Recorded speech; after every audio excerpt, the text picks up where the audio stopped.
City of Joy यानी कि खुशियों के शहर के नाम से जानने वाला शहर कोलकाता, जहां से एक ऐसी घिनौनी और रूह कपा देने वाली घटना निकल कर आई है जिसे सुनने के बाद तो यही लगता है कि इस शहर में इंसानियत से ज़्यादा हैवानियत का बसेरा हो गया।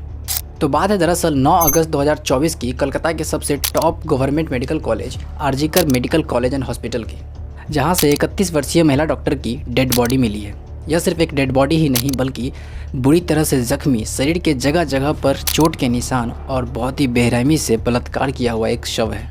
बेरहमी तो इस प्रकार से झलक रही थी कि जब उस बॉडी का पोस्टमार्टम किया गया तो उसके प्राइवेट पार्ट से ब्लीडिंग हो रही थी, उसके गले की हड्डी टूटी हुई थी। इससे आप अंदाज़ा लगा ही सकते हैं कि कितनी बेरहमी से उस महिला की रेप कर उसकी हत्या की गई। दिल तो तब दहल जाता है जब इस मृतक के पिता का बयान आता है कि प्रशासन ने पहले इस केस को दबाने की पूरी कोशिश की, पर प्रोटेस्ट में बैठे डॉक्टर्स के दबाव में आकर उन्हें एक गिरफ्तारी करनी पड़ी, जो कि एक सिविक पुलिस वॉलंटियर जिसका नाम संजय रॉय बताया गया है। आरोपी को फ़ौरन ही सिटी कोर्ट में पेश किया गया और वहां से 10 दिन की पुलिस हिरासत में भेज दिया गया है। वहीं ममता बनर्जी का बयान आता है कि अगर मृतक के परिवार को इंडिपेंडेंट एजेंसी से जाँच करवानी है तो वो करवा सकते हैं, हमें कोई आशंका नहीं। क्या अब भी ये प्रोटेस्ट को कंटिन्यू रखना ज़रूरत है?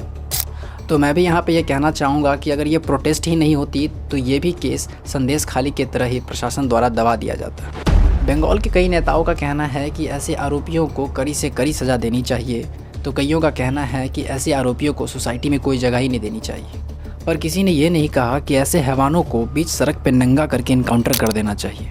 ऐसे हैवानों का हमारे देश को कोई ज़रूरत नहीं है। जब तक किसी प्रकार से इनकाउंटर नहीं की जाएगी तब तक ऐसे ऐसे दरिंदे हैवान पैदा होते ही रहेंगे।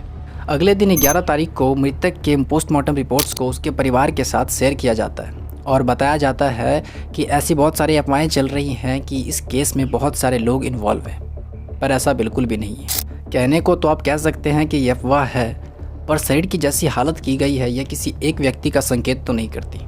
जैसा कि हमें मृतक के पिता के बयान से पता चला कि इस केस को प्रशासन द्वारा दबाने की कोशिश की जा रही थी, तो भला हम उसके पोस्टमार्टम रिपोर्ट पे कैसे विश्वास कर सकते हैं। इसके लिए सीबीआई की जांच की मांग की गई है।